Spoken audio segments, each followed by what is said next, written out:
জয় শ্রীকৃষ্ণ, রাধে রাধে। শুধু কৃষ্ণ ভক্ত, গৌর ভক্ত, হরিভক্ত, আমার মা সকল, বাবা সকল, আপনাদের প্রতি প্রত্যেকের চরণে সশ্রদ্ধ প্রণাম জানিয়ে শুরু করছি আজকের ভিডিও শুরুতেই আমি বলবো আপনারা কেমন আছেন। আশা করি প্রাণ গোবিন্দ রাধারানী কৃপায় সকলেই ভালো আছেন। আমিও আপনাদের অনেক অনেক আশীর্বাদ ভালোবাসায় খুব ভালো আছি। তো আজকে আপনাদের সামনে যে ভিডিওটি আমি তুলে ধরার চেষ্টা করছি, ধ্যান বা মেডিটেশন। তো এর আগে আমি যে ধ্যান প্রক্রিয়ার কথা বলেছিলাম, কিভাবে একাগ্রতা হয়ে বসে বা নির্জন স্থানে বসে বা বদ্ধ ঘরের মধ্যে বসে, একটু জানালা খোলা থাকবে, হাওয়া বাতাস যেন প্রবেশ করতে পারে, নিজেকে একা করে নিয়ে নির্জন স্থানে মনকে ভ্রুযুগলের মধ্যে স্থাপন করে নয়ন মুদ্রিত করে আপনার ইষ্ট দেবতা বা গুরুর নাম নিয়ে, যাকে বেশি ভালোবাসেন তার নামে আপনারা ধ্যান করলে আপনার মন শান্ত হবে, বুদ্ধিশক্তি বাড়বে। এরকম নানা রকমের ধ্যান প্রক্রিয়া আপনাদের কাছে বলেছি। তো ব্যক্তিগত জীবনে ধ্যান কেন এতটা গুরুত্বপূর্ণ, কেন আমরা ধ্যান করব, ধ্যানের মধ্যে কি আছে, ধ্যানের ভাগই আছে কেন। তো আজকে আরেকটা ধ্যানের কথা বলবো। এরকম একাগ্রতা তো আপনারা দেখেছেন, মনকে ভ্রুযুগলের মধ্যে স্থাপন করে এই ধ্যানটা তো আপনারা করেছেন বা করতে দিয়েছিলাম। কিন্তু আজকে যেটা আমি দেখাবো, প্রদীপের শিখার মধ্যে ধ্যান বা হচ্ছে মোমবাতিতে। তো কেন আলোর শিখাতে ধ্যান করলে আমাদের কি কি হয়, কি উপকার হয়, কেন এরকম ধ্যানের ভাগ রয়েছে। তো এক একটা ধ্যানের এক একটা ক্রিয়া আছে, যে ক্রিয়াগুলো আমাদের শরীরের মধ্যে খুবই গুরুত্বপূর্ণ। তো যোগীদের ক্ষেত্রে ধ্যান, যোগ, প্রাণায়াম এটা কিন্তু খুবই কার্যকারী। আপনারা যদি মনে করেন আমরা ধ্যান শিখবো, মেডিটেশন করব, যে আমাদের বুদ্ধির বিকাশ ঘটাতে চাই বা শরীরের রোগ জীবাণু অসুখ থেকে আমরা ভালো থাকতে চাই, সংসারে আর্থিক উন্নতি ঘটাতে চাই, তাহলে একটা মানুষ যখন ভালো থাকে তখনই কিন্তু শরীরের মধ্যে রোগ জীবাণু হয়ও না, আবার আর্থিক উন্নতিও ঘটে। কেন? যতক্ষণ আমরা অসুস্থ থাকবো ততক্ষণ আমাদের কিন্তু ডাক্তার বাড়িতে ওষুধ টাকা খরচ করতে হয়। কিন্তু এই যে ধ্যানে যদি আপনার মনকে শান্ত করতে পারেন, আপনার শরীরের মধ্যে রোগ জীবাণু কম হবে। ধ্যানের মধ্যে যে ক্রিয়াগুলো আছে বা উপকারগুলো আছে, সেগুলো আপনার শরীরের মধ্যে কিন্তু এফেক্ট ফেলবে। তো যাই হোক, আজকে আমরা জানবো এই প্রদীপের মধ্যে ধ্যান, এই প্রদীপের শিখার মধ্যে ধ্যান করলে আমাদের কি উপকার হয়, কেন করতে হয়, কেমন করে করতে হয়। তো আজকে আপনাদের কাছে অনুরোধ করবো, ভিডিওটা একদম স্কিপ না করে পুরো ভিডিও দেখুন। যদি ভিডিও দেখে ভালো লাগে অবশ্যই চ্যানেলে লাইক, শেয়ার, কমেন্ট করে চ্যানেলটি সাবস্ক্রাইব করে পাশে থাকবেন। হ্যাঁ, এবার বলবো প্রদীপের শিখাতে দেন। আপনারা অনেকবার দেখেছেন যে সামনে প্রদীপ জ্বালিয়ে বা মোমবাতি জ্বালিয়ে অনেকে চোখ দিয়ে তাকিয়ে ধ্যানটা করে। কেন করে জানেন? যোগীদের আগে কি হতো, যোগীরা কিন্তু কোনোদিনও চশমা ব্যবহার করতো না।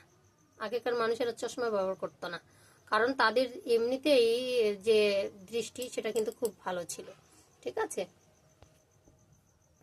তো দৃষ্টিশক্তি খুব ভালো ছিল। কেন? তারা হচ্ছে এরকম নানা রকমের পদ্ধতি মেনে চলতেন, ধ্যান প্রাণায়াম যোগা এগুলো করতেন, ভেষজ উদ্ভিদের উপর জোর দিতেন, নানা রকমের রোগের জন্য আগে মেডিসিন কিনে খেতেন না, যার জন্য ওরা সবসময় ভালো থাকতেন। তো আজকে যদি আপনারাও ভালো থাকতে চান, তো এইরকম রোগমুক্ত কি বলবো, এই পৃথিবীটা তো কিন্তু রোগে ভর্তি হয়ে গেছে, সেখান থেকেও যদি আপনারা একটু ভালো থাকতে চান, সুস্থ থাকতে চান, অবশ্যই ধ্যান যোগ প্রাণায়ামগুলোর দিকে ধ্যান দিলে একটু না একটু হলেও আমরা কিন্তু ভালো থাকতে পারি। তো আজকে আমরা হবে প্রদীপের শিখার মধ্যে ধ্যান। তো একটা সুন্দর প্রদীপ জ্বালাতে হবে, সেটা হচ্ছে আপনার পিতলেও হতে পারে, মাটিরও হতে পারে। একটা প্রদীপ জ্বালালেন, তো এটি একটা ম্যাজিকের মতন দেখতে পাবেন। আপনার চোখ দিয়ে চকচকের দৃষ্টি আপনার হবে, মাথার ব্রেন শক্তি হবে, আরো কি উপকার আছে আমি এখনই বলছি।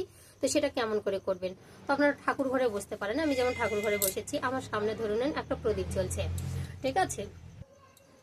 তো ধ্যান মানে আপনাকে একাগ্রতা, একাকিত্ব হয়ে বসতে হবে। সেটা আপনার ঘরে হতে পারে, একটা মনে করুন যেখানে আপনার হইচই হবে না সেরকম ঘরে, বা আপনার হচ্ছে ঠাকুর ঘরেও বসতে পারেন। তো সেখানে দরজা লাগা থাকবে, এখানে যেন কেউ উৎপাত না করে। ধ্যান মানে শান্ত মস্তিষ্কে বসতে হবে, মনকে স্থির রাখতে হবে। আশেপাশের আওয়াজ টাওয়াজ আসলে কিন্তু সেটা হবে না, কোনো দিকে মন চঞ্চল করতে হবে না। তো প্রদীপটা এমন করে নিতে হবে আপনাকে, ঠিক এরকম, ঠিক চোখের সামনাসামনি, এরকম চোখের সমান্তরাল, মানে যেন চোখের দৃষ্টিটা এরকম কপালের দিকে থাকে, এরকম সামনে নিতে হবে। 1 থেকে 1.5 হাত দূরে আপনাদের কিন্তু প্রদীপটা রাখতে হবে। ঠিক আছে? সেই প্রদীপটার দিকে এক দৃষ্টিতে তাকাতে হবে, চোখের পলক করলে হবে না। যতক্ষণ পারেন আপনারা, যতক্ষণ পারবেন না চোখটা বন্ধ করে দেবেন। ঠিক আছে? চোখ টিপি টিপি বা পাম ইয়ে করলে হবে না। চোখের যে দৃষ্টিটা সেটা কিন্তু প্রদীপের মধ্যে থাকবে, এরকম ভুরুর কাছাকাছি, এরকম। তো একাগ্রত চিত্তে কিন্তু আপনাকে, আমরা এর আগে দেখেছি কি নয়ন মুদ্রিত করে ধ্যান করা, এবার আমরা তাকিয়ে ধ্যান করতে বলছি। কেন? এই আলোটার দিকে দেখতে বলছি। 1 থেকে 1.5 হাত দূরে কিন্তু এই প্রদীপটা রাখতে হবে, নির্জন স্থানে বা হচ্ছে বদ্ধ ঘরে হতে পারে, জানালাটা একটু খোলা থাকবে, বাইরের বাতাস যেন প্রবেশ করে, বা ঠাকুর ঘরে আপনারা বুঝতে পারেন, সেখানে হইচই যেন কম হয়। সেটা আপনারা হচ্ছে সন্ধ্যাবেলা বা ব্রহ্ম মুহূর্তে করতে পারেন, যখন আওয়াজটা একটু কম থাকবে বাড়ির। তো আমরা তাহলে কেন কেন এই প্রদীপের ধ্যান করি? তো এর মধ্যে সলতা দেবেন কিন্তু তুলোর সলতা। তো দৃষ্টি রাখুন, দৃষ্টি কিন্তু পলক ফেলবেন না, একভাবে দেখে থাকুন। এইভাবে এর উপকারিতা কি আছে? দৃষ্টি চকচকে হবে, মানে আপনার লেন্স, চোখের যে লেন্সটা, সেটা মনে করেন যে হচ্ছে অন্য নকল লেন্স কোনোদিনও লাগাতে হবে না। আর ব্রেন কিন্তু পরিষ্কার হবে, ব্রেনে কিন্তু আপনার যে ব্রেনের মধ্যে যত আপনার ঝামেলা চিন্তা, এগুলো কিন্তু ঝরঝরে হয়ে যাবে।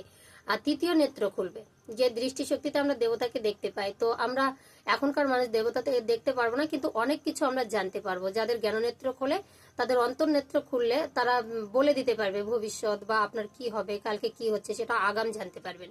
ঠিক আছে? তো জীবাণুমুক্ত হয়, আর আধ্যাত্মিক সংস্কারের দিকে আপনার মন কিন্তু যায়। রাসায়নিক বিক্রিয়া হয়, যেগুলো আপনার যে আলোকের কণাগুলো, সেগুলো কিন্তু এফেক্ট করে, আমাদের রক্তের সঙ্গে মিশে যায়, ব্রেনের সঙ্গে মিশে যায়, আমাদের ভ্রম কাটে, ভ্রম। আর কি হয়? ভগবত প্রেম আমাদের লাভ হয় এই প্রদীপে ধ্যান করলে। এক দৃষ্টিতে একভাবে আপনারা কতক্ষণ থাকবেন? ধরে নিন এইভাবে রেখেছেন প্রদীপটা, এইভাবে কাছাকাছি আপনি সবসময় দেখে আছেন, আপনি 10 থেকে 15 মিনিট যতক্ষণ থাকবেন, প্রথমবার দিলেন, 2-3 বার এরকম করুন, যতক্ষণ থাকতে পারেন, কয় সেকেন্ড আপনারা তাকিয়ে থাকতে পারবেন, এরকম 10-15 মিনিট পর পর 10 মিনিট একটু বিশ্রাম নেবেন, নিয়ে আবার এরকম তাকিয়ে থাকবেন এক দৃষ্টিতে।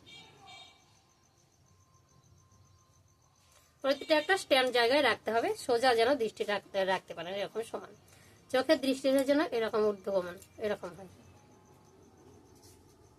তাহলে কিন্তু আপনারা এই তোমার হচ্ছে ধ্যানের বা মেডিটেশনের হচ্ছে ক্রিয়াটা আপনাদের শরীরের মধ্যে পড়বে, খুবই ভালো হবে, স্মৃতিশক্তি ভালো হবে, তো চোখের দৃষ্টিটাও ভালো থাকবে। যাই হোক, আজকের ভিডিওটা এই পর্যন্ত। যদি ভিডিও ভালো লাগে, অবশ্যই চ্যানেলে লাইক, শেয়ার, কমেন্ট করে চ্যানেলটি সাবস্ক্রাইব করে পাশে থাকবেন। তার আগে বলতে চাই, যারা চ্যানেল সাবস্ক্রাইব করে আমার ভিডিওগুলো দেখছেন, অনেক অনেক ধন্যবাদ, ভালোবাসা, প্রণাম। আজকের মতো বিদায় নিচ্ছি, আবারও পরের ভিডিওতে দেখা হচ্ছে। হরে কৃষ্ণ।